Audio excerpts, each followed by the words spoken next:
Ingeso maber janeno mar Dolo TV, arwakini machiegni e chenro mar Twak Rowere mabiro ni ngeso ka ngeso saa 7 kod nus odiechieng'. E chenro mar Twak Rowere, wayudo rowere mawuoyo godo e kind gigo magitimo kata gigo matimore negi e kit ngimagi. Omiyo odiechieng' ma kawuono wan kod wendo e studio, abiro miye thuolo mar wacho nyinge, gino motimo kaachiel kod kuma oaye. Arwakini machiegni, inyalo wuoyo gi joneno, nyisgi nyingi, gino mitimo kaachiel kod kuma iaye. Erokamano maduong'. An mokwongo iluonga ni Philip Otieno Kare. Ajawendo. Adak Migori. An asla Kisumu kae, but an a gospel worshipper, artist. Awero gospel. Koro asling nani, an atimo house lines, tapimo weight, kasta keto liquid screen protector isi. Erokamano kaka uwinjo joneno mar Dolo TV ni wendo ma kawuono iluongo ni Philip Okare, kan jata chenro mari Pauline Oyudo. Philip Okare mana kaka iwacho, dagomb ni mondo joneno mag Dolo TV ong'e matut kaluwore ni Philip Okare en ng'a. Okay. Philip Okare, first, I'm a musician. Mano gima an. Second, an hustler. And then, an a former street boy. Nayudre street ka 2012 kane awuok dala. Kasta biro Kisumu ka emana chako 102 to kano bedo matek nomiya madok dala tieko school achaka duga bedo street boy. Koro inyalo nyisowa kaka ni donjo e street gi gigo madebed ni ninyalo kalo e kit ngimani. Mano ni wacho ni koro tawe dala achak ngimani bende e street. Gin gik machalo nade kata gin ang'o manomiyo iyudori e street? Okay, gima nomiyo ayudora e street en wach wer. Yes. Chon kana tin nahero miel to nawero angla. Koro kana wero angla gi miel ne ntiaka ne ng'ato tuda gi jathum moro achiel mawero angla. To nadwa nawe school mondo a continue gi thum nikech nawinjo ni thum chudo. Koro kana wuok dala ne ng'ano tuda maber mawuok dala. Kana wuok dala nokawuok e yo maber nikech janyuolna nokdwa timo mana timo. Nodwa ni mondo adhi mbele gi school chieng' abed gi future maber. But through an naneno ni thum ber moingo gimonyisa. Koro na awuok dala napondo. By that time nantiere class 7. Napondo kawuok dala kabiro Mabei nonego bedni wamit gi jathumno o Mabei nodhi perform. Onyisa ni an abi by saa 12 samogo kionjo cha to yuda kasechopo Mabei. Koro napondo awuok to pondo nano nakaw gima amua matin. Kano kong'eyo. Tamba ikra tawuok adhi. Koro kana chopo Mabei nachopo very late gimoro saa 11 to nonego bedni waromo saa 12. Ambe nawuok. Kana chopo Mabei kanyo nonyisa nakaw nambane anagocho nikech nodoro katudra gi simb ng'ama notuda kode. Ramba kaw nambane jamacho omiya tabiro koka. Ma in sama ni wuotho ni nionge gi simu moro amora ma kata janyuol nyalo gocho ni godo kapenjo kuma intie? Okay, ne pod atin naonge simu. Ng'eni 2012 nyithindo pod nok bed gi simu. Koro pondo be napondo ma janyuol nokadwa nong'e kuma adhiye. An nadwa ni chieng' mogi nena kambe ang'ama duong' awer to nobedo matek. Koro ng'at mani dhi perform ne Mabei ni ok oluor ni ogoli e school koso nong'e ni bang' performing tidhi dok dala idhi mbele gi school? Okay, kaka nopimne gima an noneno ka anya bedo gi good future nikech opimne mokwongo nawero naonjone nyaka e simu kasto gi miel be namiel to kore kana timone mondo ne onambo bedo kochula kako chulo jothumene mamielne ka. Koro iwacho ni chopo Mabei. Ere kaka ni chopo koro e street ma ichako life mar street no koro? Okay, Mabei kana chope kochopo saa 12 kaka nonyisa nadhi kuma jopeng chunye. Nakwa jopeng namba apani moko nyari kogo na sko winjo wachno to gidhi ng'eyo. Nakwa jopeng namba sim nomiya magochone namiyo gi 20 bob mar credit. Ne gimiya magochonegi baadaye. Onyisa narite bamo kanyo. Kana rite bano etie bano nikech ne pod athin naonge ID nokanya donjo e ba. Onyisa narite oko to dhi biro dhi kawo. Karite arite until saa 12:30 pod ok ane achako chuna machaka dok kwa simu kendo nagochne ni en kanya. Baadaye koro noloro sim. Kapenjo eni ba mone go beni jathum bire. To nyisa nitie to nitie. Kadhi etie bano onyisa na anyathi skul pod atino kanyadonjego. Kaka nogola natemo pimonegi nadwa neno ng'ama kama nok giyiena nikech kaluwore gi age na. Then apani nokonyiso joka beni en gi guest ma nyathi biro kanyo. Koro nochuna nang'i way forward nanindo e chiro Homabay. E chiro kucho. Nitie chiro Homabay kanyo. But Shivling supermarket. By that time nagia kata Homabay to nochuna na anind ko naninde chiro nyaka kiny. Kachopo kiny gokinyi achaka manye. Chako bedo omako sim. To incha manye obagore matin lakini osort out pod en Homabay. Arito ba nyaka saa 5 ok aneno.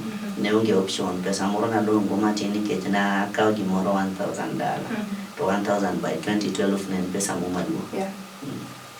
Koro kana ka 1,000 ne atiyo gi only 400 na dong' gi 600. Koro kang'iyo kech bende chamo go gimoro matin.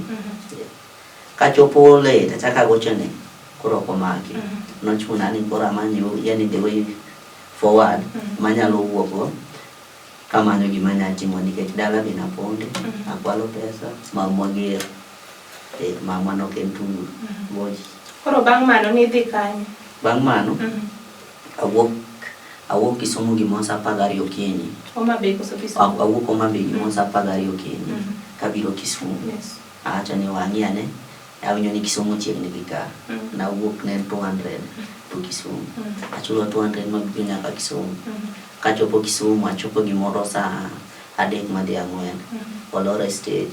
Akia kuma nyadhi nikech pok nabiro Kisumu before. Acho ni wabede stage kane nitie jomoko mobet.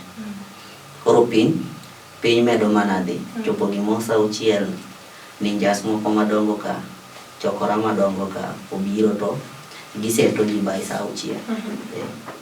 Koro kanye mana giseto ane gikawo nyaka wuochga.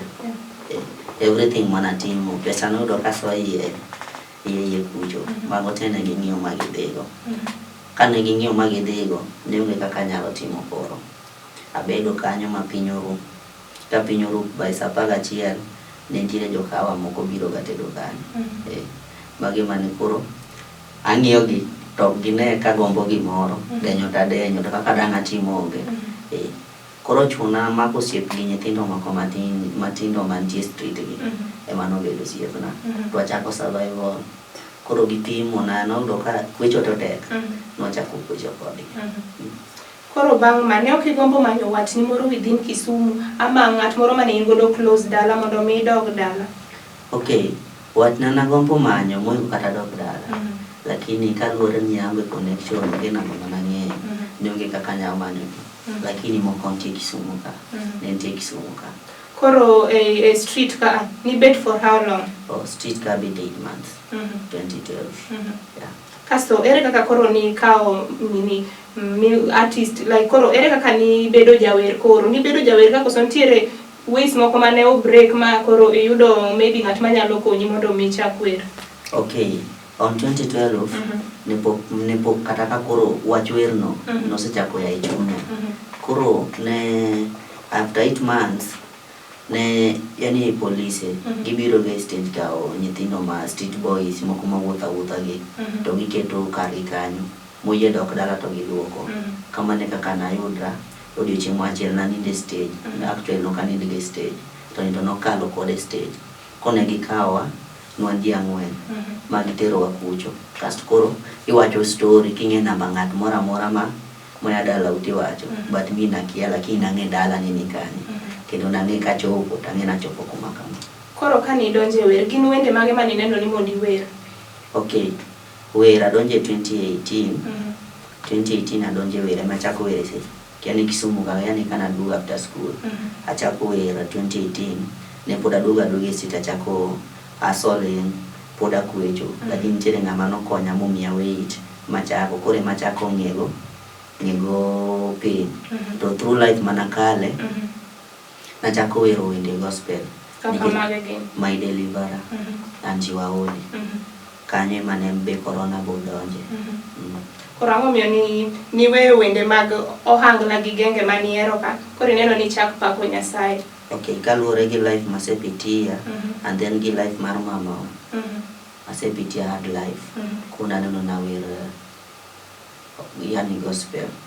To be in gi maybe ngano ma sponsor kata manage tiji mitiyo. Okay, panao ange gi sponsor. Koro kapok wadhi break dagom ni mondo ilidh nwa wendi mar My Deliverer kopo ni ka koro wadhi e yweyo. Okay, My Deliverer odhi kama. Sometimes I feel like I'm not the one behind everything that I do, like I owe it to someone, and is a superhuman who deserves a crown. When everyone is gone and I'm left alone, keeping negativity out of my thought and keeping hatred out of my heart.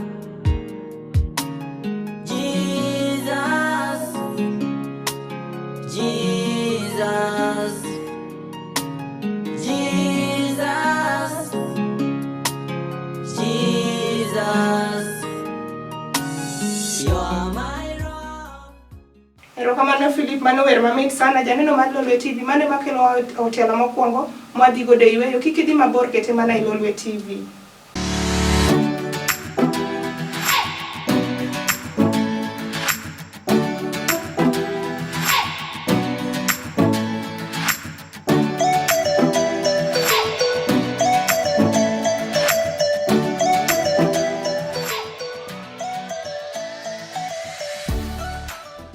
Waroki kendo janeno mar Lolwe TV e tielo mar ariyo chenro en twak rowere ka ng'ama kelo ni chenro en an Paulina Yudo wendo ma wan godo e studio kawuono iluongo ni Philip Okare mana kaka winjo tielo mokwongo kaka omiyo historia mare kaka noweyo skul odonjo bedo street boy odok kendo chako duogo. Koro Philip kwadhi mbele iwacho ni bedo street boy diriyo ang'o manomiyo ma otimore? Okay, gima nomiyo ma otimore en ni nadok dala. Bang' dok dala nadhi school. Katieko school, actually atieko school the same, yani on 2018 November. Katieko school, the next day actually poro wachak manyo life. Monambe one day abet somebody. Kona actually okay, Kisumu naye chatema doke. Lakini adoke with goals. Lakini ingeni sami walk dala, walk ingeni something that timora na iko pesa na moro matin. Actually wabiro Kisumu. Koro kadonjo Kisumu nen nabiro mar chako oanda mo matin gi dak mo matin. Actually ne pok ang'e pesa ahinya. Nan gi 1,500. To gi wat na moro bende ni Kisumu ka. Koro achoni abiadira tiende. Baadaye ambe anyalo timo gigena. Kabiro ka to bet kode naneno ka weche ng'eny kanyo to kadwa donje matut. Tachone ke wachak survive kian. Adia manyo ot mo matin. Chulo no gi otama landlord oriemba. Achone ka landlord noriemba kucho be nae gi mgogoro mingi weche mang'eny. Achone wa survive kian as long as maternity na survive. Achone achak survive kendo ang'eni one day I will get help. Yeah. Koro kaki wacho no wang'e ni gimoro amora man gi berne ni nyaka bed gi rachne gin ber mage misepitia? Ber masepitia nyaka sama wuoyeni anya wacho mani Nyasaye osekonya nikech first notere kanisa. Kanisa manadhiye ni kuma nadhi lemo iluongo ni Lighthouse. Lighthouse nayude jama miluongo ni Drexy is a music producer. Kana pimo ni ana untalented anyawe. Tanya sani by that time kuro nanyise nadawero gospel. This year Feb. Ndiye to isha no nyalo timo na gigo willingly. Mondo miyo amba wuoko. Kendo gima seneno maber katimo gino kuma pime with sports ground kanyo. Ntiere jama moro iluonge ni Raymond. Raymond enogo picha. But wuode osomo video production. Koro kana embe nong'eya from my start. Kana isha nawer no wuoyo gi wuode ma wuode oyetimo na gigo nono. Kata video gine na gologo onge pesa na madhiye. Audio magolo onge pesa na madhiye. Just by the help of people. Koro mago e ber miseneno en gima ni kaka jawer to gin rach mage ama gin gik mage ma osebed ka ok mori e kit ngimani safari ni mar werne? Okay, e safari na mar werne nitiere jomago chuny mago nyaka yudre. And then through kaka na biro from 2018 nyaka sani ok asebede life maber. Ane life moro ma en manisa into landlord koro senyie. Ane life mar thagruok mondo mi ayud kata kaka sani nyaneno narwakra kama but en mana katemo yudo ni ng'ato mi gima matin. But life mapitia even as per now is not that easy. Yeah. Okay, rokamano. Koro inyalo nyisowa ni kaka inene owuon. Be nitiere kaka jathum ama gospel artist e Kenya nyalo pave ways gi music kende maonge gima omedi, koso nitiere gima ng'ato nyaka tim matek mamedi koro ka yore ne mag thum nyalo dhi maber? Okay, kisebedo jathum to sami igo thumino ing'e ni one day nyaka obi ogoli oko, lakini nyalo wer to kionge ng'ama mako lweti gino dhi chal mana ka nono. Koro an kaka nene wer ta nyalo wer ndi kendo anyalo moro kata jirani, lakini kaonge ng'ama nyalo nyisi way forward to onge community wendi. Bende nitiere kata functions moko moseluongi ema idhi miwer momiyi gimoro? Function moseluonga onge nikech onge ng'ong'eya. Pod sani wang' wi connection ama street kid. Pod anyawacho ni ama street boy nikech ng'among'eya onge mana ji minena kwano gigo. To be digomb ni ng'ato obi mondo omi sir kata kony makare? Mano dagomb matek kabisa. Koro ere kaka idwaro ni government, national government kata county government obi okony jogo ma upcoming artist kaka un gini? Gin gik mane madudwa ni mondo konyu kata gin kony mage madudwar kiun mondo udhi mbele gi tijuni e yo makare? Okay, first kopogore kata gi kony mar artist, ana akwayo ni government okony street children. Jokan gintiere to gimogolo gi dala ok en achiel, gik magolo ji dala ng'eny opogore kata gi magi ni gimineno an goni. Mar jomoko lit ma kopimoni ta an mara ni inya kata weidi kone ng'ato kujo. Yudo ni ng'ato nigi talent to kaka inyalo konye be onge. Nikech kidhi nene kata idhi nene kolil oywaga, ikia gimomiyo oywaga nikech keche matime kamano. Lakini government ta akwayo ni ng'ata man nigi talent kata ng'ata nyithindo koje dok dala.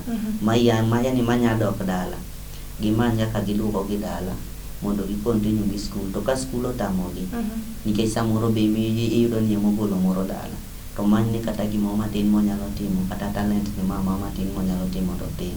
Then kura tugutu artist kaka an akwaya ni government mondo mak lwetwa ogolwa oko. Mondo wambo bede jomoko minyalo luor mbele. Kik newa kaka jopiny mantiere piny ka to wan gi yie ni gimwanya chiemogo. Philip, nangi penjo moro manonego apenji maloko Sabat, aneno ni mondo apenji godo kae ka ok ikawe marach. Be isedok kata e street kama ni bede chande miwuoyo gi nyithindo ama i-advise gi ama imiyogi mwelekeo maber? Okay, street kuma nantie pod antie nyaka sani, nyithindo go pod wan go nyaka sani. Okay, advising gi wabedo kod gi nitie jama moni Peter no ena oyagapi but wawuoga kod gi manya yedok dala waduoko kata moro waduoko nyalenda ka recently anino ange gi pea manyalo tero ng'ato kumoro lakini ka wuok kodi ni di machiegni but aduoko gi dala nitie maduoko dala kia machiegni ateri mawuok janyuolni ma apenji na ng'ara manyise life kaka di anyise gima ji pitie street. Koro inyalo nyisowa ni be isegombo bet gi kolabo gi jathum moro amora kata artist moro amora e kit ngimani? Okay, asegombo go kolabo mostly e Kenya ka Bahati kata Gloria Muliro. Kwadhi oko asego go kolabo gi jathum moro ka iluongo ni Gucci Ministry. Gucci Ministry is from Nigeria. Yeah. Kiwinjo wende ni are worship songs kendo gitere kumoro ginyalo loko ngimani from down to up. Yeah. Koro en artist mane ma wende ne inspire sana ngimani? Okay, kokadwa riambo artist ma wende ne inspire ten Gucci Ministry, GUC. Yeah, an artist from Nigeria. Mostly ni ma follow hapa ninge. Yeah. Koro mana kwa dika ima watieko, inyalo nyiso jogo mane kata advice mane minyalo miyo ng'atno masamoro mwelekeo olal ne obete ot en rawera kaka in okia ni achak gi kanye samoro embe osebete street oduoke dala oneno ni ngima onge oserumo onge dhi mbele onge dok chien en kanyo en advice mane minyalo miye? Okay, an gima nyalo nyiso ng'ama obet kata kosedok dala to en gi talent. Talent ni kiin go in ema onego bed ni pushe imanyo ni oteri kanyo. To kibet kode iling kode ot onge ng'a bro manyi mabung'e ni gi talent. Nyaki push yourself ni wuok oko. Kata ka koro sando no king'eyo ang'e ni one day kakinena ni ng'ato dhi nena kumoro to wacho ni okay, this guy is so nice, we wakonye. To kibet kode ot ka bet kode ot kata indo king'e ni an artist. Nikech kana ane street nawer ne kata ji e sports ground ng'ato kobiro tanyiso ni an artist awer kama but aonge kony emana yudo go weight. Mana kiwacho no inyalo nyiso ng'ano manyalo gombo konyi kata ng'ano manyalo gombo chopo iri inyalo nyise namba ni kaka inyalo yudi kama iyudie? Okay, an kinya gombo konya ka in willing mar mondo mi konya wuog oko mokwongo iyude sports ground. Sports ground abeto opposite jo picha jomango picha kanyo go passport kanyo meyudi boyuda kabedo gi lines ga gi weight gi screen protector puoyo kanyo mane tija matimo. Namba na kopono kinya chopo en 0707679041. Philip, kaka sani corona oketho ohendni mang'eny omiyo ji oloro gigegi kwa tieko inyalo tieko nwa gi wendi mar corona lidhnwa mana matin. Winda mar corona actually nawere kane litna ni riembo e tich ka jogowa nikech corona lakini abia yudo ni en tuo mag adier koro miyo nagolo ne wer. Okay, nadhi kode ni hakuna kusafiri, hakuna kwenda kazi, hatuna mariziki, kesho itakuwa vipi, na tunafaa kudishi na kulipa kodi, kando na mavazi, corona ni jambazi. Erokamano Philip, gi wendi mar corona no janeno mar Lolwe TV, mano ema kelowa e giko mar twak rowere odiochieng' ma kawuono. Ka wendwa mane wan godo e studio iluongo ni Philip Otieno Okare, ma bende onyisowa story mare mar ngima kaka osebet nyaka sani. Agoni erokamano kuom bet kod odiochieng' ma kawuono nyaka chieng' machielo ka an jata chenro mar Pauline Oyudo. Oriti masani. Yeah. Oh. Yogo boy. Hakuna kusafiri, hakuna kwenda kazi, hatuna mariziki, kesho itakuwa vipi, na tunafaa kudishi na kulipa kodi, kando na mavazi, corona ni jambazi, hii ugonjwa ni mbaya na tena inaua, baki kwa nyumba na uoshe mikono, hii ugonjwa ni mbaya na tena inaua, baki kwa nyumba na uoshe mikono. Corona, corona, corona, corona, corona, corona, corona, corona, siogope polisi, siogope makanjo, ogopa corona na ufuate magizo. Hii ugonjwa iko na sio vitisho, haitambui ukabila na ijui wenye pesa. Hii ugonjwa ni mbaya na tena inaua, baki kwa nyumba na uoshe mikono. Hii ugonjwa ni mbaya.